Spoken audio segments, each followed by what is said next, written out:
मैंने अपने पिछले वीडियो लेक्चर में आप लोगों को बताया था अधातुओं की प्राप्ति क्या है, धातुओं की प्राप्ति क्या है और धातुओं के रासायनिक गुण क्या होते हैं वो हमने देखा था।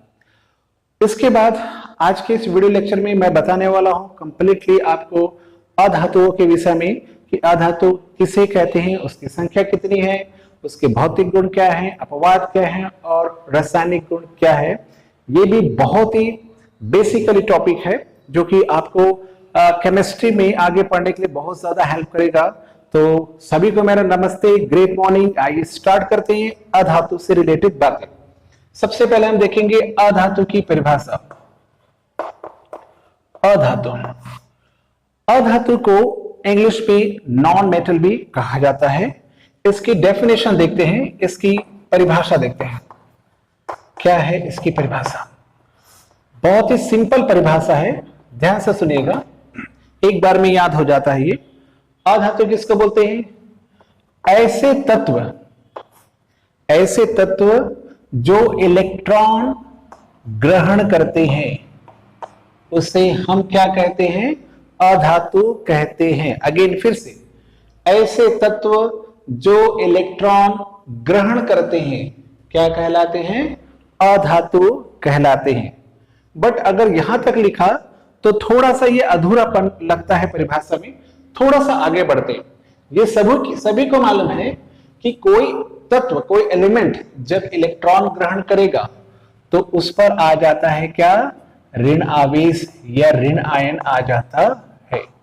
अब परिभाषा पूरी कर सकते हैं और बोल सकते हैं ऐसे तत्व जो इलेक्ट्रॉन ग्रहण करके ऋण आयन बनाने की प्रवृत्ति रखते हैं, ऐसे तत्व को हम क्या कहते हैं? अधातु कहते हैं। यह है पूरी परिभाषा अधातु की। आगे, अधातुओं के कौन कौन से एग्जांपल्स होते हैं? वैसे अधातुओं की जो संख्या है, total number of non metal है 18 जो है आपके पास अधातु होते हैं। उनमें से कुछ एग्जांपल समझते हैं, जैसे कि oxygen, nitrogen, chlorine, bromine, iodine, fluorine, ये सारे के सारे क्या होते हैं? नॉन मेटल होते हैं, अधातु होते हैं। ये सब लोग क्या करते हैं? इलेक्ट्रॉन ग्रहण करते हैं। क्यों ग्रहण करते हैं? अपना अष्टक पूरा करने के लिए। इन तीन बातों को मैं रिपीट कर दूं। मैं अधातु की परिभाषा, ऐसे तत्व जो इलेक्ट्रॉन ग्रहण करके ऋण आयन बनाने की प्रवृत्ति रखते हैं, ऐसे तत्व को कहा जाता है अधातु। अधातुओं की कुल संख्या 18 है, जैसे कि oxygen, nitrogen, chlorine, bromine, iodine, fluorine, ये सारे के सारे अधातु आपको मिलेंगे। इसके बारे में थोड़ा सा देखते हैं, एग्जांपल्स को क्लियर करते हैं। जैसे कि नाइट्रोजन का परमाणु क्रमांक होता है 7। अगर मैं इसका सामान्य इलेक्ट्रॉनिक विन्यास लिखूं तो यहां पर हो जाएगा 2 और 5। उसी प्रकार से ऑक्सीजन का परमाणु क्रमांक होता है 8, हो जाएगा 2 और 6। क्लोरीन की अगर बात करें तो क्लोरीन का परमाणु क्रमांक 17, 2, 8, 10 और 7, 17। तो चूंकि ये सारे के सारे क्या है? अधातु है, तो ये अपना अष्टक पूरा करने के लिए क्या करेंगे? इलेक्ट्रॉनों का ग्रहण करेंगे। तो ये इसको अपना अष्टक पूरा करने के लिए एक इलेक्ट्रॉन की जरूरत है, तो जिस तत्व से क्रिया करेगा उससे एक इलेक्ट्रॉन ले लेगा ये। इसी कारण से ये अधातु की श्रेणी में आ गया है। इसको अपना अष्टक पूरा करने के लिए 2 इलेक्ट्रॉन चाहिए, तो जिस तत्व से क्रिया करेगा उससे 2 इलेक्ट्रॉन ले लेगा, अष्टक पूरा कर लेगा। ठीक उसी प्रकार से नाइट्रोजन को 3 इलेक्ट्रॉन की जरूरत है, तो जिससे क्रिया करेगा उससे 3 इलेक्ट्रॉन ग्रहण करके अपना अष्टक पूरा कर लेगा। इसलिए इस प्रकार के सारे सीरीज जो 18 आपको मिलते हैं वो अधातु की श्रेणी में आ जाते हैं। तो ये थी परिभाषा, उसके एग्जांपल्स और हमने देखा था उसकी संख्या। अब हम अधातु के बारे में थोड़ा सा जानते हैं, भौतिक गुण के विषय में। भौतिक गुण,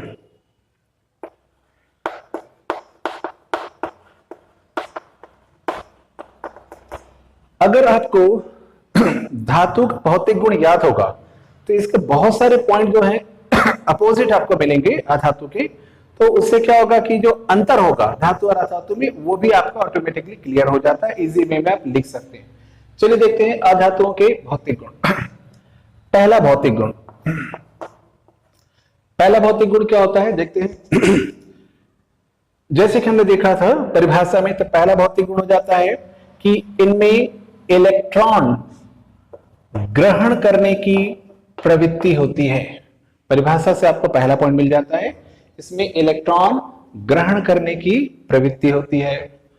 दूसरा पॉइंट आप बना सकते हैं परिभाषा से, ऋण आयन बनाने की प्रवृत्ति होती है, क्योंकि इलेक्ट्रॉन ग्रहण करेंगे तो ऋण आवेशित हो जाते हैं ये, तो ये क्या करेंगे, ऋण आयन बनाने की प्रवृत्ति रखते हैं। तीसरा पॉइंट इसी से रिलेटेड होता है, इसमें यानी कि अधातु में स्वतंत्र इलेक्ट्रॉन नहीं होते हैं, इनमें स्वतंत्र इलेक्ट्रॉन नहीं पाए जाते हैं। फिर इससे रिलेटेड बातें आ जाती हैं, क्योंकि इसमें स्वतंत्र इलेक्ट्रॉन नहीं होते इसीलिए ये विद्युत के क्या होते हैं, कुचालक होते हैं। तो ये जो रहते हैं विद्युत के कुचालक। अगर आप ध्यान से देखेंगे ये जो चारों पॉइंट है एक दूसरे से कोरिलेटेड है, एक दूसरे से जुड़े हुए हैं। ये तो आपको मिल जाता है परिभाषा से कि अधातुओं का गुण क्या रहता है, इलेक्ट्रॉन ग्रहण करने का गुण रहता है, इसकी प्रवृत्ति होती है। तो दूसरा पॉइंट इससे जुड़ा हुआ है, चूंकि इलेक्ट्रॉन ग्रहण करता है तो ये ऋणावेशित हो जाएगा, अर्थात ऋणायन बनाने की प्रवृत्ति होती है। चूंकि इलेक्ट्रॉन ग्रहण करता है इसका मतलब किसी को दे नहीं सकता, मूव नहीं कर सकता, इसका मतलब इसमें स्वतंत्र इलेक्ट्रॉन नहीं होता होगा, सिर्फ लेने की क्षमता है, देने की क्षमता नहीं, तो मूवमेंट नहीं है, तो स्वतंत्र इलेक्ट्रॉन नहीं होगा इसमें। अब चूंकि इसमें स्वतंत्र इलेक्ट्रॉन नहीं है तो स्वाभाविक बात है ये विद्युत का क्या होता है, कुचालक होता है, अर्थात इसमें करंट आदि नहीं आते हैं। कुछ एक्स्ट्रा जो है जो कि धातु से रिलेटेड होगा उसका अपोजिट आपको मिलेगा। जैसे कि इसमें क्या होता है, ये विद्युत के कुचालक होने के साथ साथ उष्मा का भी क्या होता है, कुचालक होता है। तो आपको बहुत इजी वे में 5 पॉइंट्स मिल जाते हैं। और देखते हैं अवस्थाएं, इसकी अवस्था के बारे में देखते हैं। ये जो अधातु रहते हैं वो ठोस अवस्था में भी है, द्रव अवस्था में भी है और गैसीय अवस्था में भी पाए जाते हैं, अर्थात तीनों अवस्थाओं में ये पाए जाते हैं। नेक्स्ट हम देखते हैं अधातु जो रहता है उनमें तन्यता का गुण नहीं होता है। जैसे कि धातु में देखा था तार की तरह खींच सकते हैं, तो इनमें तन्यता का गुण नहीं होता। उसके पीछे कारण होता है कि इनमें भंगुरता का गुण पाया जाता है। ये भंगुर होते हैं। भंगुर किसको बोलते हैं वो समझ लीजिए। जैसे कि कल्पना कीजिए कि आपके पास कोई सूखी मिट्टी है, छोटी सी सूखी मिट्टी है, आप उसमें थोड़ा सा ताकत लगाइए तो देखा होगा वो चूरा चूरा सा हो जाता है। कभी कभी आपने देखा होगा घर में हम जब शक्कर लेते हैं तो डल्ला सा बन जाता है ना, उसको आप थोड़ा सा प्रेशराइज कीजिए तो पूरा का पूरा चूरा चूर हो जाता है। उसको हम क्या बोलते हैं, भंगुरता का गुण बोलते हैं। तो ऐसे ही क्या होते हैं, ये अधातु रहते हैं, इनमें जो ठोस अधातु रहते हैं उनमें भंगुरता का गुण रहता है। थोड़ा सा भी आपने प्रेशराइज किया तो वो पाउडर जैसे चूरा चूर हो जाता है, उससे भंगुरता का गुण उपस्थित होता है। नेक्स्ट रहता है इनमें आघात वर्धनीयता, इनमें आघात वर्धनीयता का गुण नहीं पाया जाता, अर्थात इसे पीट पीट करके चादर के रूप में नहीं ढाला जा सकता। जैसे कि उस केस में हुआ था कि लोहे को पीट पीट करके चादर के रूप में ढाला जा सकता था, तो इसमें अधातुओं में गुण नहीं पाया जाता।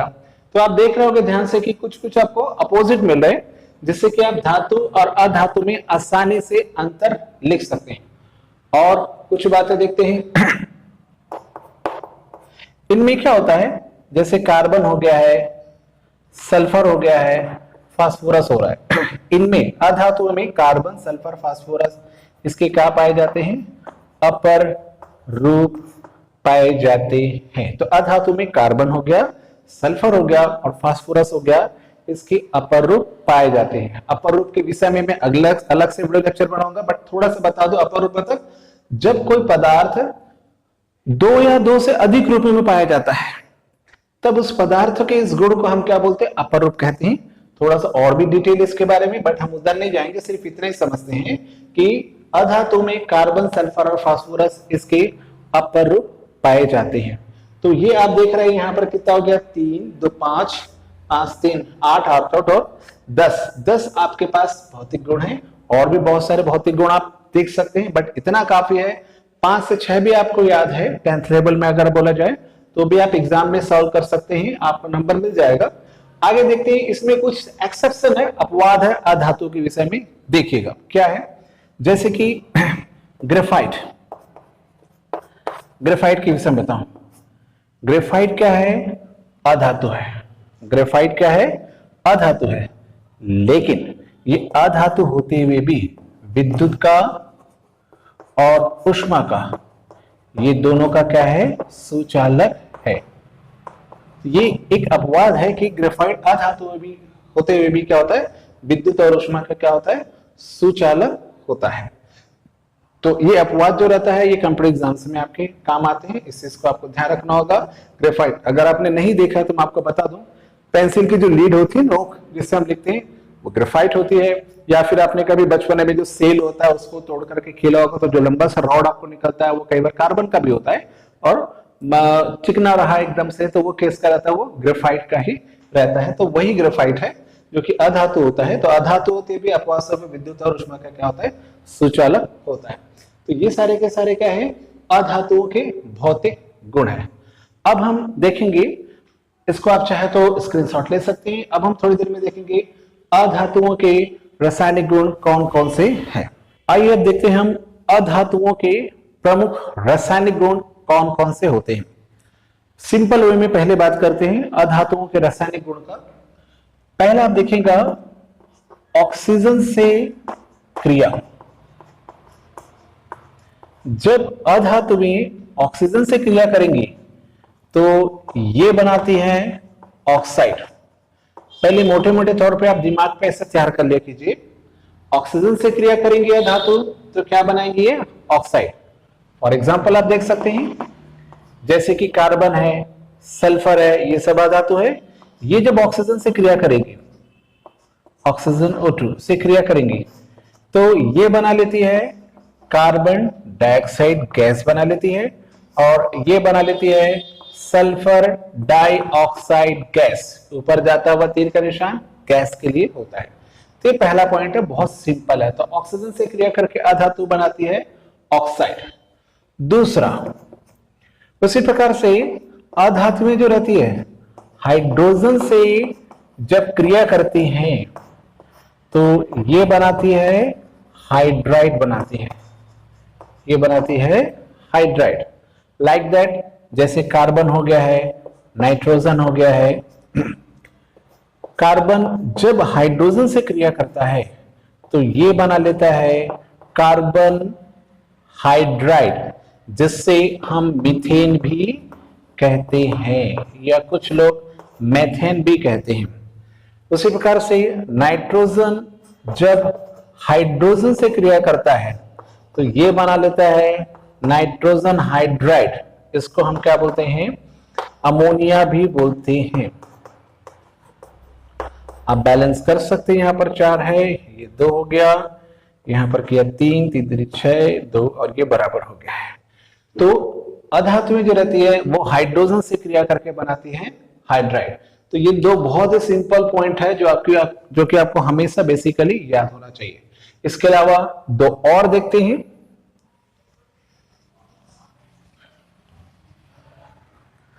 अधातुओं के जो ऑक्साइड होते हैं, अधातुओं के ऑक्साइड, अधातुओं के ऑक्साइड मतलब जैसे कि कार्बन है, अधातु है, इसका ऑक्साइड हो जाएगा कार्बन डाइऑक्साइड। सल्फर क्या है? अधातु है, अधातु का ऑक्साइड मतलब सल्फर डाइऑक्साइड। तो ये अधातुओं के ऑक्साइड कहलाते हैं। अधातुओं के ऑक्साइड जब जल से क्रिया करते हैं, जल से क्रिया, अधातुओं के ऑक्साइड किससे क्रिया करते? जल से क्रिया करते हैं तो ये बना लेते हैं क्या? अम्ल बना लेते हैं। बहुत इंपॉर्टेंट है ये। तो देखिएगा अधातुओं के ऑक्साइड किससे क्रिया कर रहे हैं? जल से, H2O, ये जल से क्रिया किया तो ये बना लेता है क्या? अम्ल बना लेता है H2CO3। कार्बनिक अम्ल है, हाइड्रोकार्बोनेट जिसको कहा जाता है, हाइड्रोकार्बोनेट। कार्बोनेट, कार्बोनिक अम्ल। उसी प्रकार से सल्फर डाइऑक्साइड जो है वो जल से क्रिया करता है तो ये भी अम्ल बनाता है, H2SO3, जिसे हम बोलते हैं सल्फ्यूरस अम्ल कहते हैं। ये बहुत इंपॉर्टेंट पॉइंट है। तीसरा पॉइंट जो है, जो अधातुओं के जो ऑक्साइड जल से क्रिया करते हैं वो बना लेते हैं क्या, अम्ल बनाते हैं। लास्ट पॉइंट अधातु का, ये क्या करते हैं, इलेक्ट्रॉन ग्रहण करके ऋण आयन बनाने की प्रवृत्ति रखते हैं, जो कि पहले भी हमने देखा। तो ये जो अधातु रहेंगे वो इलेक्ट्रॉन ग्रहण करके ऋण आयन बनाने की प्रवृत्ति रखते हैं। जैसे क्लोरीन, प्रति परमाणु एक इलेक्ट्रॉन ग्रहण करके ये बना लेता है Cl- आयन बना लेता है। ऑक्सीजन, प्रति परमाणु दो इलेक्ट्रॉन ग्रहण करके O2- आयन बना लेता है। नाइट्रोजन, प्रति परमाणु तीन इलेक्ट्रॉन ग्रहण करके N-, या आप ऐसा भी लिख सकते हैं N3- आयन बनाने की प्रवृत्ति रखते हैं। तो ये था अधातु के विषय में कुछ छोटी छोटी बातें जो आपको आगे हेल्प करेगा जब आप कार्बनिक रसायन, अकार्बनिक रसायन पढ़ेंगे, उससे संबंधित जब भौतिक गुण के विषय में बात आएगी, उससे संबंधित जब रासायनिक गुण के विषय के बारे में बात आएगी, तो आपको बहुत ज्यादा हेल्प करेगा। क्योंकि आप जब बेसिक जान रहे होते हैं तो आगे की चीजें आपके लिए बहुत इजी हो जाएगा। तो आशा करता हूं आज का जो वीडियो लेक्चर है आपको पसंद आया होगा। अगर पसंद आया होगा तो प्लीज इसे लाइक कीजिए, शेयर कीजिए और मेरे चैनल को सब्सक्राइब कीजिए, ताकि आगे का जो वीडियो रहेगा कंटिन्यू फॉर्म में आपको मिलता रहेगा। थैंक यू वेरी मच मेरे साथ बने रहने के लिए।